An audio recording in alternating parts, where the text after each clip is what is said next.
एक शराब तस्कर को पुलिस गिरफ्तार करती है और उसकी गिरफ्तारी के बाद से एक डायरी बरामद होती है और फिर उस डायरी के माध्यम से कई अन्य लोगों के पीछे पुलिस पड़ जाती है।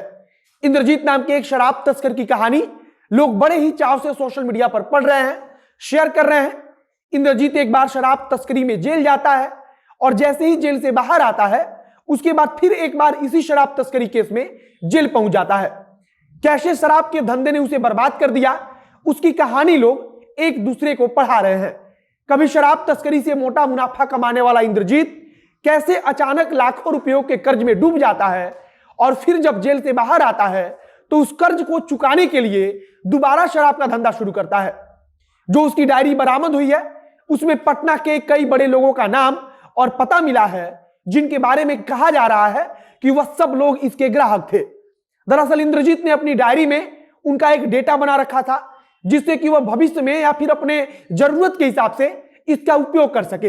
लेकिन शायद ही उसने सोचा होगा कि यह डायरी पुलिस के हत्थे चढ़ेगी और अब जब उसकी डायरी पकड़ में आई है तब से पटना के कई नामी गिरामी लोगों पर पुलिस नजर बनाई हुई है।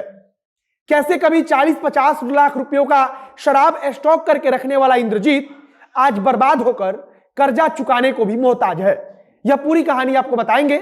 अब नमस्कार, मेरा नाम है मोहित कुमार सिंह और आप देख रहे हैं हमारा विशेष कार्यक्रम एक्सप्लेनर। कोविड के दूसरी लहर में आरटीपीसीआर टेस्ट जो है सो लिए हो, लेने के बाद जो है सो 2 दिन के बाद रिजल्ट जो है सो इमीडिएट वो हमको अवेलेबल कराए।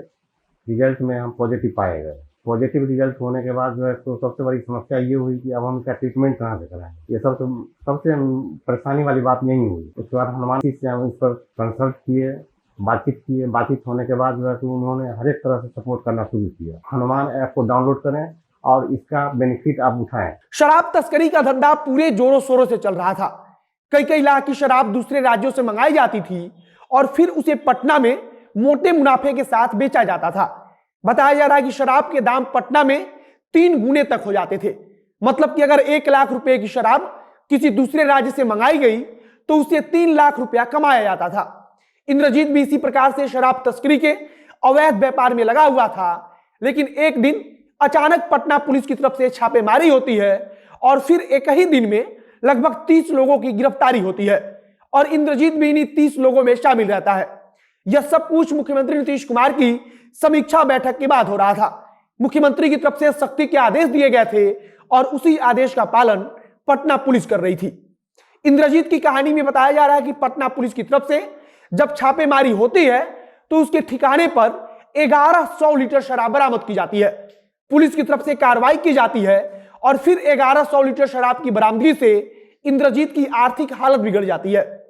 पुलिस की छापेमारी से पहले इंद्रजीत हाई फाई जिंदगी जिया करता था। चर्चा तो यह भी चल रही है कि उसके पास 8 लाख रुपए की कीमत की एक मोटरसाइकिल थी और गिरफ्तारी के बाद जब पुलिस को इन सब चीजों के बारे में पता चला तब उसको अंदाजा हुआ कि आखिरकार शराब से अवैध कमाई करके इंद्रजीत ने कितनी संपत्ति बनाई होगी। पुलिस की तरफ से खोजबीन और तेज की गई तथा जब उसके बैंक खातों के बारे में पता लगाया गया तो 25 लाख रुपए की जानकारी सामने आई।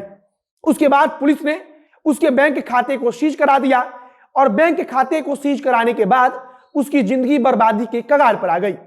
पुलिस ने एक तरफ लगभग 50 लाख रुपए के मूल्य के बराबर की शराब पकड़ ली थी तो दूसरी तरफ पुलिस की तरफ से उसके बैंक खाते को सीज करा दिया गया और इसके बाद इंद्रजीत के पास एक ही उपाय बचा कि अन्य लोगों से कर्जा लिया जाए और फिर जब जेल से वो बाहर आ जाए तब उसे चुकाया जाए। इंद्रजीत ने अपनी जान पहचान वाले लोगों से कर्ज लिया और फिर जब वह जेल से बाहर आया और उसके बाद जब कर्ज वापस करने का दबाव बना तब उसने एक बार फिर से कर्ज लिया और शराब तस्करी का दोबारा से धंधा शुरू कर दिया। बताया जा रहा है कि दोबारा फिर से शराब के धंधे में उसने पैसा लगाया, लेकिन इस बार भी किस्मत ने साथ नहीं दिया और वह पुलिस के हत्थे दोबारा चढ़ गया। फिर से पुलिस की तरफ से लाखों रुपए की शराब की बरामदगी की गई। एक बार फिर आर्थिक रूप से उसकी कमर टूट गई। इस बार की छापेमारी में पुलिस ने सिर्फ इंद्रजीत को गिरफ्तार नहीं किया और शराब की बरामदगी नहीं की बल्कि उसकी एक सीक्रेट डायरी को भी पकड़ लिया। बताया जा रहा है कि जब पुलिस वालों की तरफ से डायरी को पढ़ने का काम शुरू किया गया तब वह चौकन्नी रह गई क्योंकि उसमें लिखा गया था कि एक एक दिन में वह 2-2 दर्जन से अधिक जगहों पर शराब की डिलीवरी किया करता था। उसका पूरा हिसाब किताब उसी डायरी में दर्ज होता था। उसी डायरी में पुलिस को आगे उन लोगों के नाम और पते की जानकारी मिली जो लोग इसके ग्राहक थे, मतलब कि जो लोग इसे शराब मंगाते थे। इंद्रजीत ने उन सबका एक डेटा बनाया हुआ था। उस डायरी में उन लोगों का नाम, पता तथा मोबाइल नंबर दर्ज किया हुआ था। कई जगहों पर हिसाब किताब के लिए यह भी लिखा हुआ था कि किन लोगों ने कब कितनी शराब मंगाई। पुलिस की तरफ से अब इसी आधार पर खोजबीन चल रही है और पुलिस यह पता लगाने की कोशिश कर रही है कि आखिरकार इंद्रजीत से पटना के कौन कौन से नामी गिरामी लोग शराब लिया करते थे। फिलहाल इंद्रजीत की डायरी के आधार पर पुलिस की खोजबीन और पूछताछ जारी है और इंद्रजीत की कहानी की चर्चा मीडिया में लगातार चल रही है। और हमने भी आपको इंद्रजीत की कहानी बता दी कि कैसे एक शराब तस्कर जो अयाशों वाली जिंदगी जिया करता था, वह देखते ही देखते बर्बादी की कगार पर आ गया। जिसके पास 50 लाख रुपए की शराब स्टॉक में हुआ करती थी, वह लाखों रुपए के कर्ज में डूब गया।